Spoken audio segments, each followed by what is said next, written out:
we are going to conclude our discussion on buying behaviors by looking at the B2B market, but specifically looking at who makes the buying decision and the process that they go through. So let's take a look at this.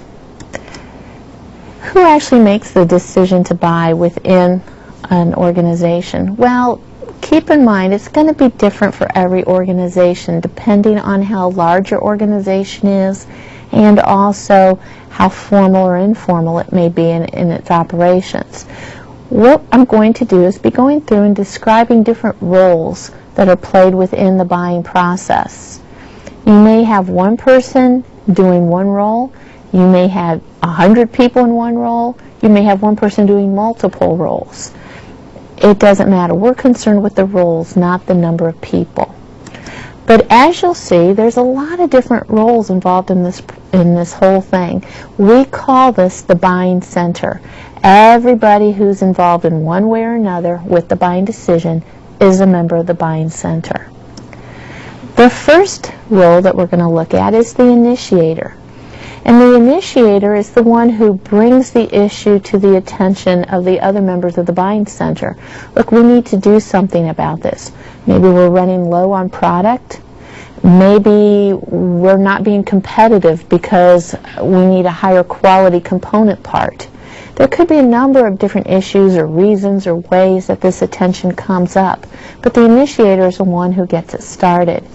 What's important here is that the initiators listen to, that whoever that initiator may be, whether it's a frontline person, somebody in a factory, whether it's a top executive, that there is a way for them to get that information across, that we have a need that has to be addressed. We have a concern that needs to be addressed.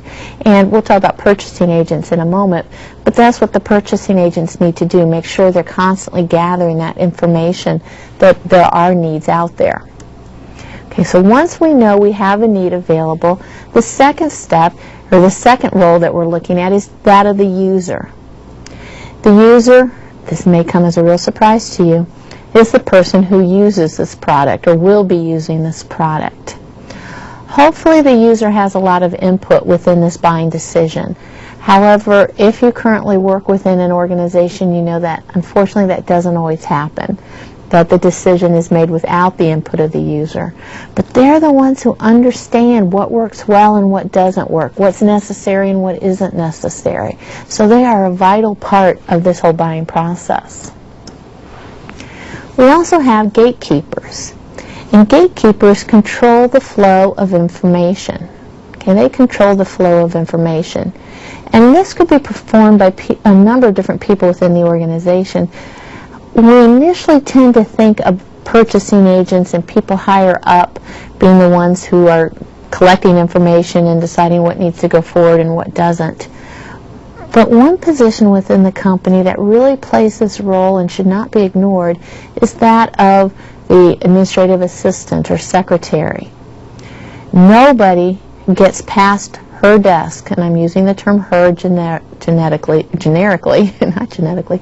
Please don't write me letters. Nobody gets past her desk without her permission. When the mail comes in, she sorts it. She decides what's high priority, what isn't. When somebody's trying to call, make appointments, she determines what's high priority, what isn't. That's her job.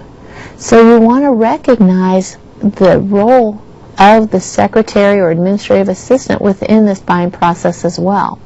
Because if they don't think that your proposition, that your appointment is a priority, you won't get through, period.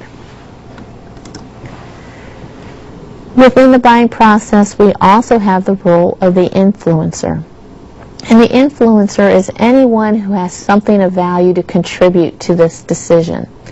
It may be a vice president in a totally unrelated area where they call up and say, hey, you know what? I understand you're looking to buy a product like such and such. I don't want to put any pressure on you and I don't want you to feel any obligation, but my brother-in-law, who he's been really good since he's been on parole, he just started a business in that area. And, you know, if you could look at his company, that'd be great. Guess what? You're going to look at his company. You won't necessarily go with it. Okay, hopefully there's enough ethics involved there that you won't go with it, but you'll consider it. In this case, that vice president was an influencer. But again, to go back to something I said just a moment ago, hopefully the users are influencers as well. We're seeking their opinion. We're getting their thoughts on what would be a good purchase. So the influencer can come from a lot of different areas, and it may also be outside the organization, as we use influence from the different salespeople, for example.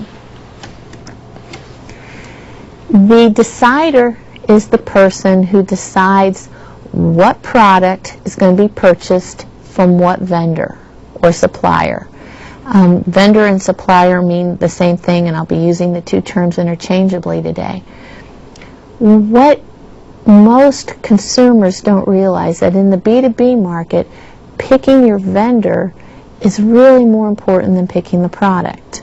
A number of vendors can supply that product for you. They can get it, they can source it, unless it's a patented item or something that's protected.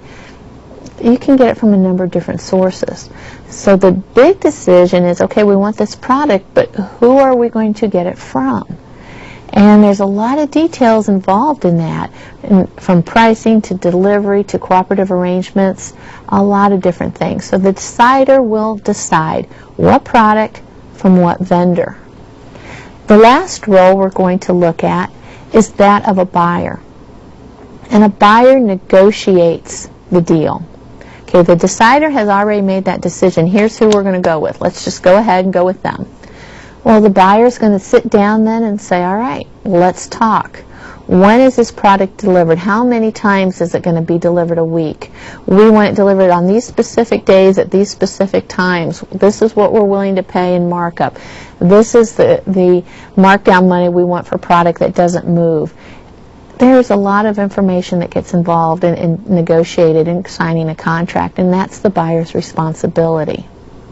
Now, in your company, you may use that term buyer differently. Fine. Another term that you probably use, I mentioned earlier, is purchasing agent. I purposely did not define a purchasing agent, and I'm not going to, because every organization uses the term a little bit differently. For some organizations, they'll have one decider and then a lot of buyers, and they call those buyers purchasing agents. So in that case, they're fulfilling the role of the buyer. Sometimes they'll have the purchasing agent is fulfilling the role of the decider. And sometimes the purchasing agent does both. There's no right or wrong here. It's totally up to what your company wants to do. Again, what we're trying to get across is these different roles that are played out within the buying center. Okay, so now that we know who's involved in this decision, let's take a look at the decision process itself. As you can see, this is very similar, well, pretty much almost identical to the consumer buying decision, going through the same process. However, this is going to be much more formal. Whoever is making this decision is going to be held accountable for it. In the consumer market, if you as a consumer make a bad decision, you're only accountable to yourself and maybe your family. But if you make a bad decision, buying decision in the workplace, the company can lose tons of money, you can lose your job, there's a lot more risk involved. So we go through this process much more formally and deliberately than we do in the consumer process. Problem recognition is the same. We need to be aware that there's a problem. And usually the people who are making the buying decision are not the ones using the product. So that awareness has to come from somebody else. And that's where hopefully the initiator's coming in there and bringing it to our attention. The second stage, the information search, means we're going to look for information internally and externally. Internally, what we're looking for specifically is product specifications. What do we need to satisfy this want, this need within the company? And in the product specifications, we're going to specify between two things. We're going to look at what's needed and what's desired. And those are key issues, because what is needed, what we have to have, will determine who we can do business with and who we can't. If a supplier can't meet those needs, they're off the list. Okay, we're not going to consider them.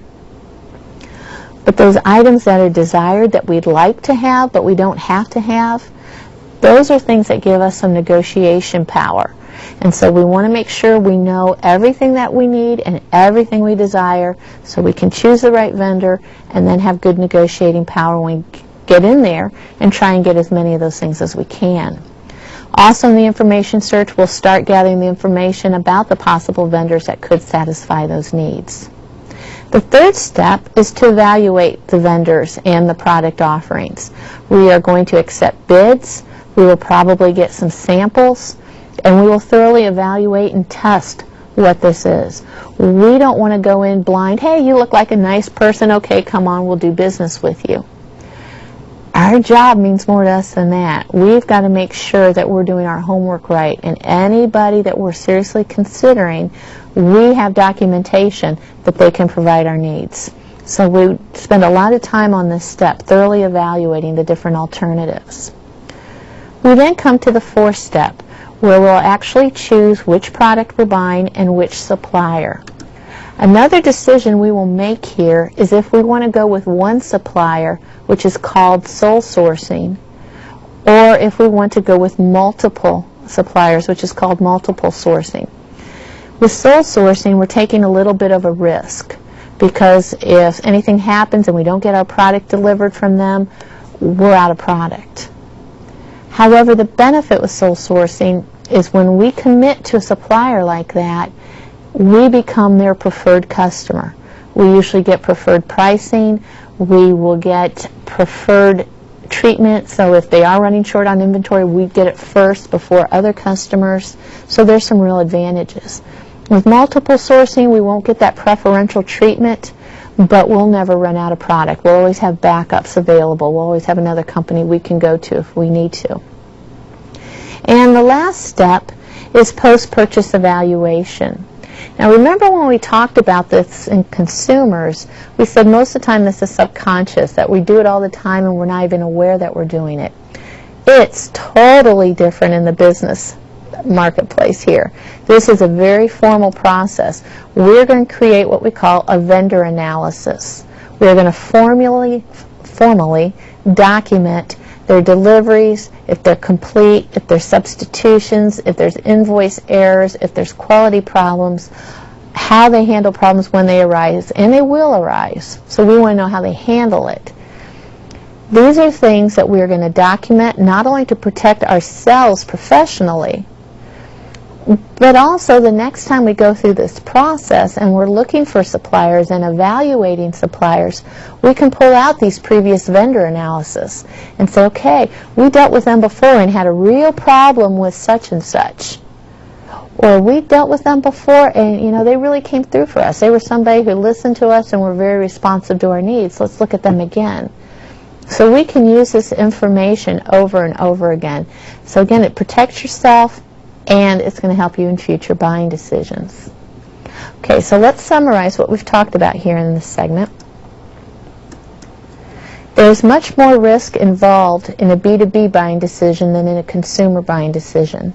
As I mentioned, a consumer is really just going to lose their investment in that purchase, where somebody in the B2B situation can lose their job and really hurt the organization.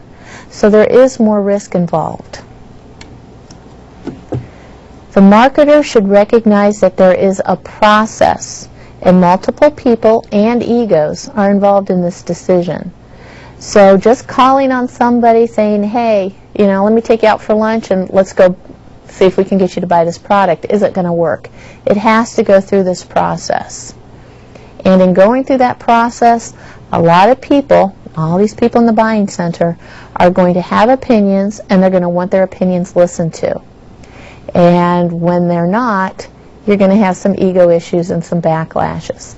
In fact, the purchasing agents, I hate to say it, it sounds like a fun job, I'd like it, except nobody's ever happy. You never satisfy everybody within your organization. So it is a position where there is a lot of conflict. And if you're considering that end of employment, it's a great area. There's always jobs available. There's a lot of room for advancement. But be aware that it is a stressful area. See you next time.